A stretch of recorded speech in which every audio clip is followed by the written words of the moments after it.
रजत जयंती षोड़ाक्षर से गूंजता अश्विनता का उद्घोष और रुद्रपुर से लेकर पिथौरागढ़ तक, अल्मोड़ा की घाटियों से लेकर बागेश्वर के पहाड़ों तक इन दिनों एक ही आवाज़ गूंज रही है, अपनी भाषा, अपनी पहचान और अपना।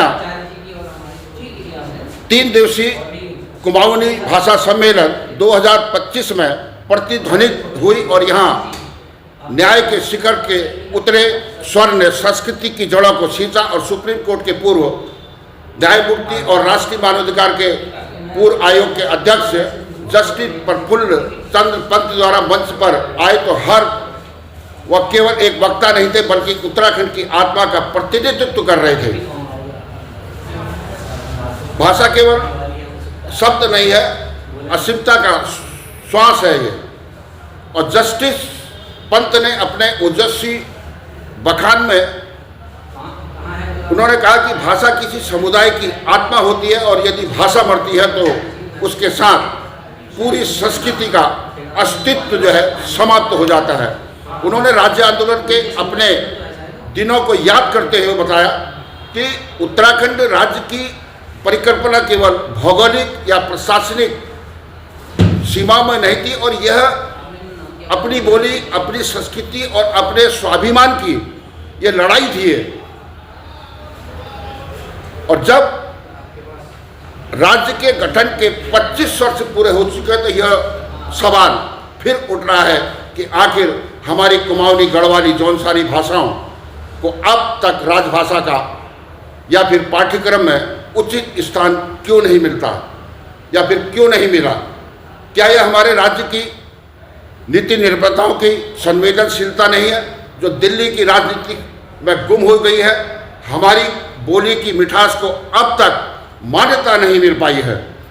और सम्मेलन में सांस्कृतिक का जो संगम यहाँ पर बना, पंतनगर विश्वविद्यालय के पूर्व कुलपति DS बिष्ट की अध्यक्षता में ये आयोजन का समापन समारोह ने शिक्षा, साहित्य और समाज को एक सूत्र में बांध दिया था। और चंदोला मेडिकल कॉलेज के निदेशक KC चंदोला ने जब जस्टिस पंत का स्वागत किया तो यह केवल सम्मान नहीं था, यह भाषा, संस्कृति और संवेदना का अभिनंदन था।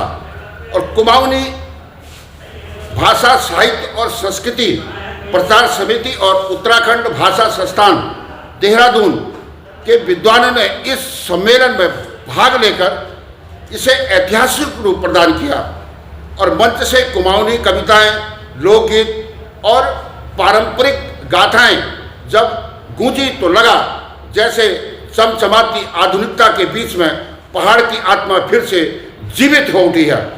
और कुमाऊनी साहित्य परंपरा और प्रयोगशीलता का यहाँ पर साक्षात आपने यहाँ पर देखा होगा। और कुमाऊनी भाषा का जो साहित्य केवल लोकगीतों या कहावतों तक सीमित नहीं है, यह एक विस्तृत साहित्य परंपरा है। और इसमें गंगादत्त उप्रेती, शेर सिंह बिष्ट और कश्यप मोहन उप्रेती, शंकर पंत और निर्मला भंडारी जैसे लेखकों ने अपनी लेखनी से इस भाषा को ऊंचाइयों तक पहुंचाया है।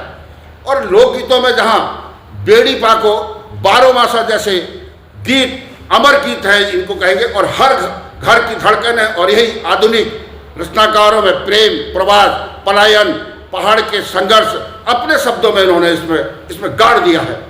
और कुमाऊनी कविता में प्रकृति की पीड़ा और अंगूठा संगम देखने को मिलता है। और कुमाऊनी और जौनसारी भाषाओं की तरह इसमें भी लोक संस्कृति, देवी देवताओं, त्योहारों और ऋषि जो कृषि का जो जीवन का जो गहराई मिलती है। या दुर्भाग्य है कि संस्कारों ने इन लोक भाषाओं को सांस्कृतिक कार्यक्रम की वस्तु बनाकर रख दिया है।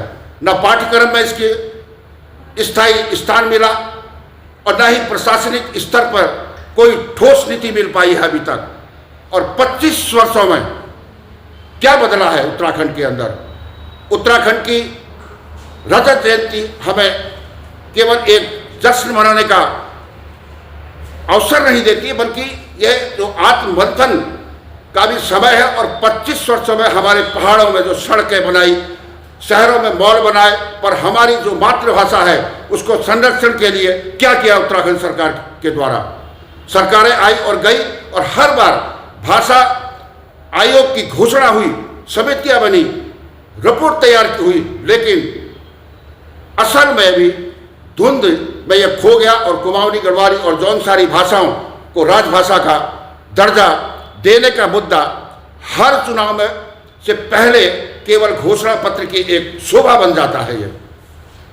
और यही भाषाएं बोलने वालों को 1994 से 2000 तक जो आंदोलन में अपने लहू से सड़कों को लाल किया था, और उसी राज्य में उसकी भाषा जो है हाशिए पर है, और ये इतिहास का सबसे बड़ा व्यंग है।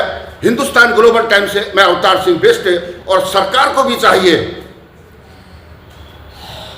राज्य भाषा का दर्जा मिलना चाहिए, और उत्तराखंड सरकार को तुरंत कुमाऊनी, गढ़वाली और जौनसारी भाषा को इसको मान्यता देनी चाहिए और भाषाओं की सूची में इसको शामिल करना चाहिए। जैसा कि हिमालय की अगर हम लोग बात करेंगे तो वहाँ उपभाषाओं में इसको समायोजित कर दिया गया है। और पाठ्यक्रम की अगर हम बात करेंगे तो उसमें जो समावेश है, प्राथमिक से लेकर विश्वविद्यालय स्तर तक स्थानीय भाषाओं को वैकल्पिक विषय के रूप में शामिल किया जाए, और उत्तराखंड ओपन यूनिवर्सिटी और कुमाऊं विश्वविद्यालय में कुमाऊनी अध्ययन केंद्र की स्थापना होनी चाहिए।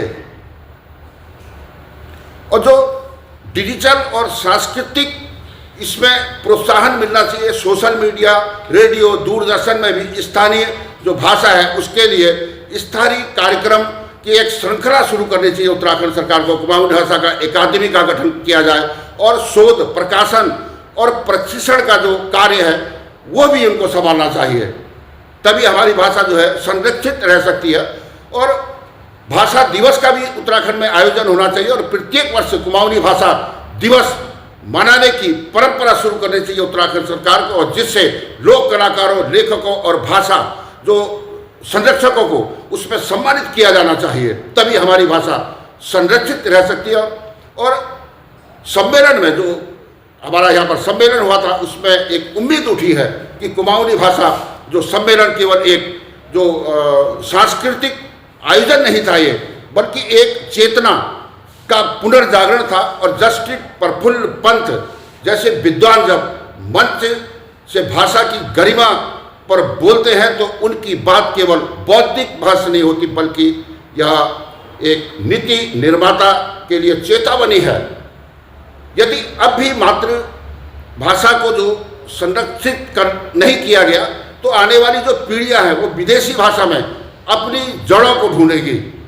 और आज कुमाऊनी और गढ़वाली युवाओं का एक नया वर्ग उभर रहा है जो अपनी बोली में गाना गा रहे हैं, फिल्में बना रहे हैं और सोशल मीडिया पर पहचान की लड़ाई लड़ रहे हैं। यह सम्मेलन उनकी आवाज़ को नीतिगत मंच तक ले जाने की एक हम कोशिश कर रहे हैं यहाँ पर।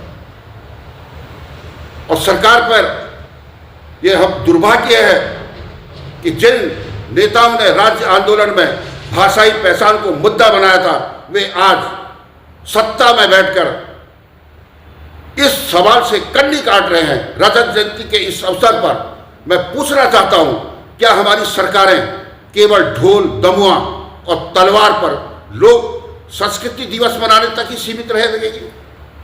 ये बड़ा सवाल है। और भाषा बचाने के लिए भाषण नहीं, नीति चाहिए।